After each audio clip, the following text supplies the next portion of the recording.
So everyone, এই video তোমাদের third semester political science minor পেপারের সাজেশনস দিয়ে দেবো। সো আমি যেহেতু একটুখানি ডিটেইলে সাজেশন পোস্ট করি, একটুখানি ধৈর্য ধরে বসো। আমি তোমাদের হচ্ছে কি যে এই সিলেবাসের কি কি পড়তে হবে তোমাদের, প্লাস হচ্ছে কি এই সিলেবাস থেকে কোন কোন প্রশ্ন এসেছিল, দেন সেটা একটুখানি বলে দেবো, দেন তারপরে সাজেশন দিয়ে দেবো, ঠিক আছে?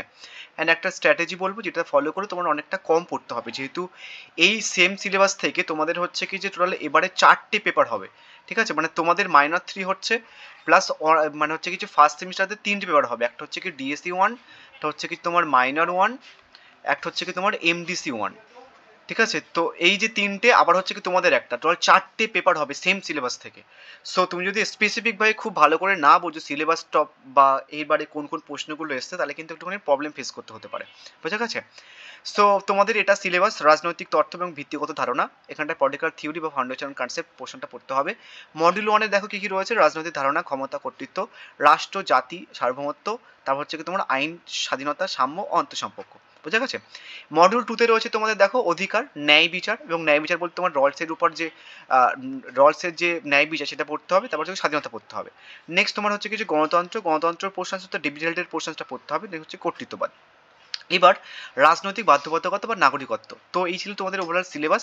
এবার তোমাদের এটা না দেখলেও চলবে, তোমাদের এটা কোশ্চেন প্যাটার্ন নয়, এটা হচ্ছে কি তোমাদের অনার্সদের কোশ্চেন প্যাটার্ন, ফার্স্ট সেমিস্টারদের। এবার তোমাদের কোশ্চেন প্যাটার্ন দেখে নাও। তোমাদের হচ্ছে কি যে মডিউল 1 থেকে 3টে 15 মার্কসের প্রশ্ন দেবে, যে কোনো 2টো 15 মার্কসের প্রশ্ন করতে হবে। মডিউল 2 থেকেও 3টে 15 মার্কসের প্রশ্ন দেবে, যে কোনো 2টো প্রশ্ন করতে হবে। এবং মডিউল 1 প্লাস মডিউল 2 মিলিয়ে টোটাল 5টা 5 মার্কসের প্রশ্ন দেবে, যে কোনো 3টে 5 মার্কসের প্রশ্ন তোমাদের করতে হবে। এবং আমি একটা সুন্দর স্ট্র্যাটেজি বলবো, যেটা অ্যাকচুয়ালি তোমার কোনো ইউটিউবার বলবে না, অ্যান্ড এর পরে বলতে পারে, প্রিভিয়াস স্টাডি ক্লাস আছে বলার জন্য, যাই হোক। সো এবার আমি তোমাদের হচ্ছে কি যে এর আগের বারে এই সিলেবাস থেকে যে পরীক্ষাটা হয়েছিল, মানে এর আগের বারে তো ফার্স্ট সেমিস্টারদের এই সিলেবাস থেকে পরীক্ষা হয়েছিল, তো এই সিলেবাস থেকে কোন কোন প্রশ্নগুলো দিয়েছিল দেন সেগুলো একটুখানি দেখে নাও, তাহলে তোমাদের বুঝতে সুবিধা হবে। আর একটা জিনিস তোমাদের বলে দিই আমি, খুবই সুন্দর একটা জিনিস, সেটা হচ্ছে কি যে ক্যালকাটা ইউনিভার্সিটির কাছে পলিটিক্যাল সায়েন্সের জন্য বহুত কোশ্চেন্স আছে। অন্য অন্য সাবজেক্টের ক্ষেত্রে এর আগের বারে যে পরীক্ষাটা হয়েছে, দেন সেখান থেকে এই বছরে প্রশ্ন দিলেও দিতে পারে, কিন্তু পলিটিক্যাল সায়েন্সে কোনো মতে দেবে না, ওরা মরে গেলেও দেয় না কোনো পেপারসেরই। তো সেটার জন্য যে প্রশ্নগুলো এর আগের বারে পড়ে গেছে, ঠিক আছে, এই সিলেবাস থেকে, এই সিলেবাসতেও এর আগের বারে অনার্সদের ছিল, মানে ফার্স্ট সেমিস্টারদের, যাদের political science honours major minor MDC ছিল তাদের ছিল, তো তাদের কোন কোন প্রশ্নগুলো পড়ে গেছে দেন সেটা একটুখানি দেখে রাখো। সেগুলো আপাতত বাদ দেবে, বাদ দেওয়ার পরে আমি যে প্রশ্নগুলো বলবো দেন সেগুলো করবে। তারপরে যদি লাস্টে টাইম থাকে তাহলে জাস্ট দেখে যেও, ঠিক আছে? বাই চান্স, যেহেতু ক্যালকাটা ইউনিভার্সিটি বিশ্বাস নেই, দেখে যাবে, খুব একটা গুরুত্ব দিয়ে পড়তে হবে না। বাট যেগুলো এসে গেছে সেগুলো একটুখানি বাদ দেওয়ার চেষ্টা করবে, সামনে থাকলে বা স্ক্রিনশট মেরে রাখো, তাহলে বুঝতে সুবিধা হবে যে এই প্রশ্নগুলো আমাকে বাদ দিয়ে পড়তে হবে। আর একটা নতুন জিনিস আমি তোমাদের প্রথমেই বলে দিই, সেটা হচ্ছে কি যে দেখো কি বলেছি, 5 মার্কসের জন্য মডিউল 1 প্লাস হচ্ছে কি যে মডিউল 2, এই দুটো মডিউল মিলিয়ে টোটাল হচ্ছে কটা 5 মার্কসের প্রশ্ন দেবে? 5টা। লিখতে হচ্ছে কটা? 3টে। একটা নতুন কথা বলে দিই, একদম নতুন কথা, সেটা হচ্ছে কি যে মডিউল 1 থেকে 3টে 5 মার্কসের প্রশ্ন দেবে, লিখতে হবে কটা? 3টে। সো তুমি যদি মডিউল 1টা খুব ভালো করে করে নাও, তাহলে মডিউল 2 থেকে 5 মার্কসের আর কোশ্চেন করতেই হবে না। এটা খুব সুন্দর একটা নতুন কথা বললাম, যেটা পরবর্তীকালে অন্য অন্য ইউটিউবাররা বলবে। যাই হোক, সো তুমি যদি এর আগের বারে প্রশ্নগুলো দেখো, মানে অনার্সদের প্রশ্ন দেখো বা এমডিসিদের বা মাইনরদের দেখো, সেটা কিন্তু করেছিল এটা, ঠিক আছে? আমি তোমাদের সমস্ত কোশ্চেন পেপার দেখাচ্ছি। এটা অনার্সদের প্রশ্ন, যেটা হচ্ছে কি যে এর আগের বারে এই সিলেবাসের উপরে অনার্সদের ফার্স্ট সেমিস্টার পরীক্ষা হয়েছিল, সেটা স্ক্রিনশট মেরে রাখো, কাজে লাগবে, ঠিক আছে? নেক্সট হচ্ছে কি যে এটা হচ্ছে কি যে এমডিসিদের প্রশ্ন, এই সিলেবাস থেকে এর আগের বারে যে পরীক্ষাটা হয়েছিল নিউ সিলেবাসের উপরে, প্রথম 3টে প্রশ্ন মডিউল 1 থেকে, লিখতে হবে কটা? 3টে। সো তুমি যদি মডিউল 1টা খুব ভালো করে করে নাও, তাহলে কিন্তু আর মডিউল 2 থেকে 5 মার্কসের কোনো প্রশ্ন করতে হচ্ছে না। আদারওয়াইজ একটা সিলেবাস থেকে যখন 4টে পরীক্ষা হবে, অ্যান্ড কি বলেছি যে পলিটিক্যাল সায়েন্সের ক্ষেত্রে কোনো পেপারসের প্রশ্ন কোনো পেপারসের সঙ্গে ম্যাচ খায় না, তুমি জাস্ট এখানেই মিলে দেখো না, এটা অনার্সদের প্রশ্ন, এটা হচ্ছে কি যে মাইনরদের প্রশ্ন, একটা প্রশ্ন কি রিপিট হয়েছে? একটাও হয়নি। এমডিসিদের প্রশ্ন, এটা হচ্ছে কি তোমার মাইনরদের প্রশ্ন, দেখো 3টে পেপারস আমি সামনে রাখলাম 5 মার্কসের প্রশ্নগুলো, একটা পেপারসের সঙ্গে একটা প্রশ্নের কিন্তু মিল নেই, সেটা ব্রড কোশ্চেনের ক্ষেত্রে হোক বা 5 মার্কসের প্রশ্নের ক্ষেত্রে হোক।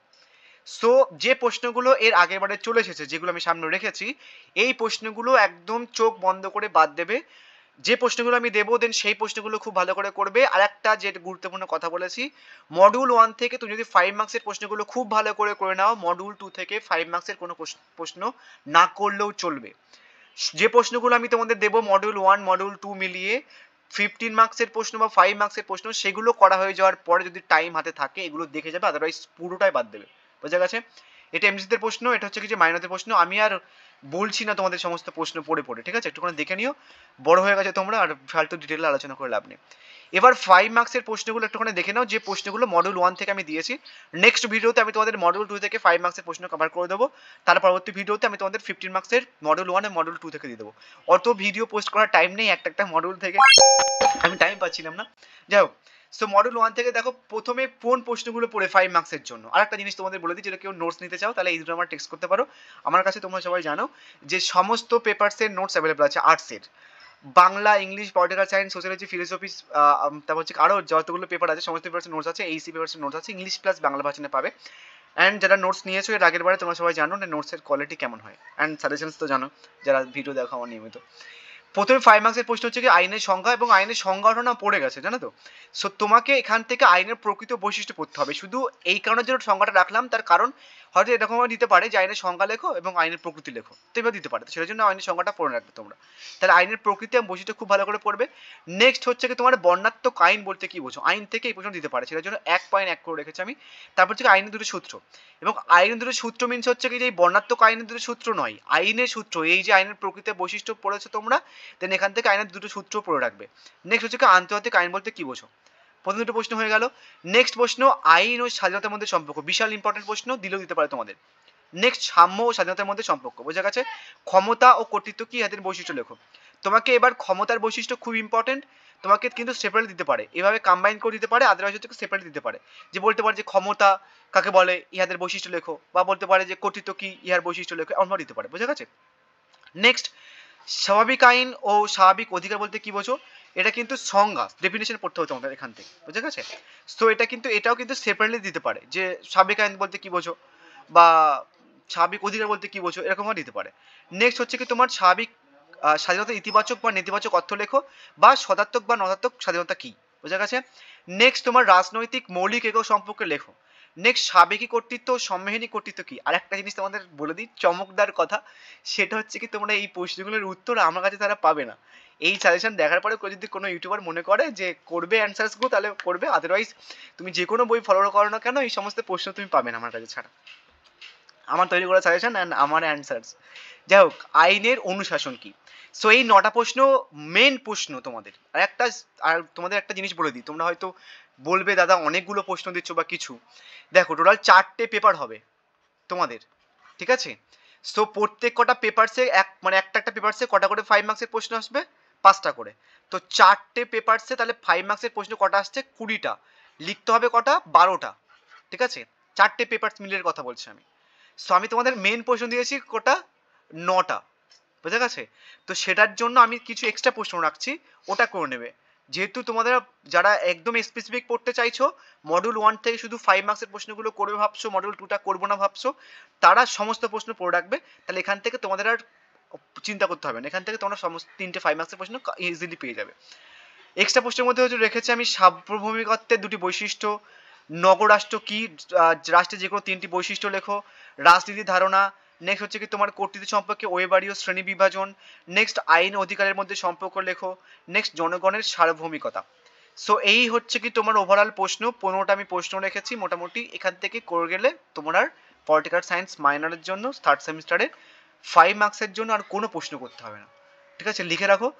অ্যান্ড যদি কমন না পাও আমাকে টেক্সট করে জানাবে দাদা কমন পাইনি বলে। সো থ্যাংক ইউ, যারা নোটস নেবে একটুখানি টেক্সট করে নিও।